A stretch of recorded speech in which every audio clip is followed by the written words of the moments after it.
पति ब्रह्मचारी एक नए मोड़ पर दाखिल होने वाला है। वो मोड़ जहां मोहब्बत, शक, जज्बात और अना का तसादुम शिद्दत इख्तियार करेगा। जो कुछ अभी तक छुपा था अब आहिस्ता आहिस्ता सबके सामने आने वाला है। ये किस्त वो होगी जो किरदारों की जिंदगियों को हमेशा के लिए बदल देगी। कहानी की इब्तिदा खामोशी से होगी, मगर इस खामोशी के नीचे एक तूफान छुपा है। आरती की आंखों में अब वो चमक बाकी नहीं रही जो कभी परमा के लिए थी। वो खुद को समझाने की कोशिश करती है कि सब ठीक है, मगर दिल की गहराइयों में जानती है कि कुछ टूट चुका है। दूसरी तरफ परमा की खामोशी किसी जुर्म का इतिराफ लगती है। वो अपने ही बनाए उसूलों में उलझ गया है, अपने फैसलों का कैदी बन चुका है। गुज़श्ता किस्त में जो इंकिशाफात हुए वो अगली किस्त की बुनियाद बनने वाले हैं। परमा के अंदर एक खौफ है, एक राज है जो वो सबसे छुपाए बैठा है।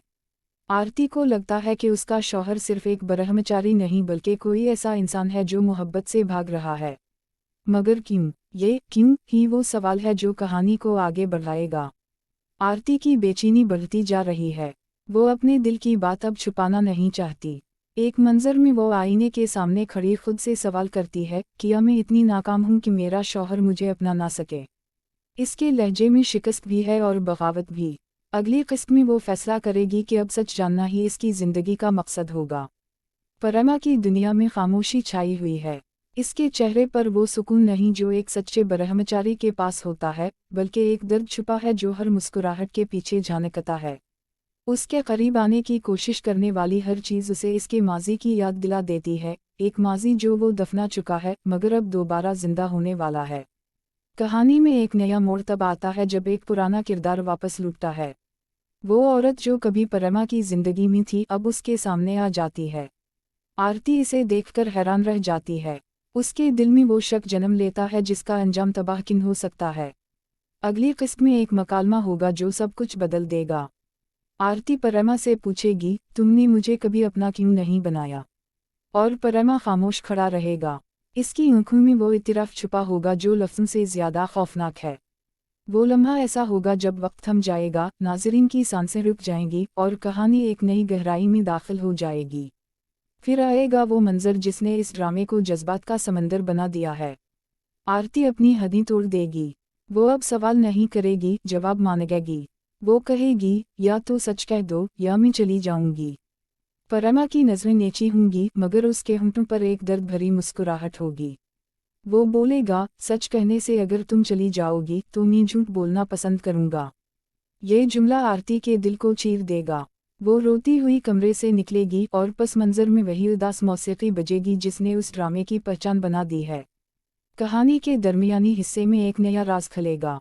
परमा का माजी सामने आएगा, एक अहद, एक दिख, एक खोया हुआ प्यार। ये इंकिशाफ सब कुछ बदल देगा। नाज़रीन को एहसास होगा कि वो शख्स जिसे वो खुदगर्ज समझ रहे थे दरअसल एक ज़ख्म खुर्दा रूह है। आरती जब ये सब सुनेगी तो उसका दिल बदलने लगेगा, मगर देर हो चुकी होगी। परमा खुद को सज़ा देने का फैसला कर चुका होगा। अगली किस्त के आखिरी लम्हात में एक मंजर होगा जहां वो मंदिर की सीढ़ियों पर बैठा होगा, आसमान की तरफ देख रहा होगा और कहेगा, मैंने जिसे चाहा उसे दिख दिया। शायद ये ही मेरा कफ़ारा है। इस दौरान आरती वहां पहुंचेगी। बारिश शुरू हो जाएगी। दोनों एक दूसरे के सामने खड़े होंगे मगर इनके दरमियान खामोशी होगी। वो बारिश, वो मंजर, वो आंसू, सब कुछ मिलकर एक ऐसा लम्हा पैदा करेगा जो नाज़रीन के दिल में बस जाएगा। आरती आहिस्ता से बोलेगी, मोहब्बत तुम्हारा जुनून थी, मेरी इबादत। तुमने ब्रह्मचरी का वादा किया, मैंने वफा का। दोनों ने हार मान ली। परमा उसकी तरफ देखकर मुस्कुराएगा जैसे कुछ कहना चाहता हो मगर कहानी वहीं रुक जाएगी। Camera Aahista Aahista zoom out करेगा। बारिश के कतरों में उनकी परछाइयां दिखाई देंगी। पस मंजर में आवाज़ गूंजेगी, मोहब्बत कभी ख़त्म नहीं होती, वो सिर्फ रूप बदल लेती है। ये वो लम्हा होगा जो अगली किस्त के आगाज़ की बुनियाद बनेगा। नया दिन, नई आजमाइश, नई कहानी। परमा और आरती के दरमियान अब एक लकीर खींच चुकी है, मगर इस लकीर के पार भी जज्बात हैं, वही तड़प, वही बेबसी। अगली किस्त में फैसला होगा कि कौन सच का सामना करेगा, कौन कुर्बानी देगा और कौन खामोशी इख्तियार करेगा। मोहब्बत अब एक इबादत नहीं रही, ये सज़ा बन चुकी है और इस सज़ा की गूंज हर दिल में सुनाई देगी।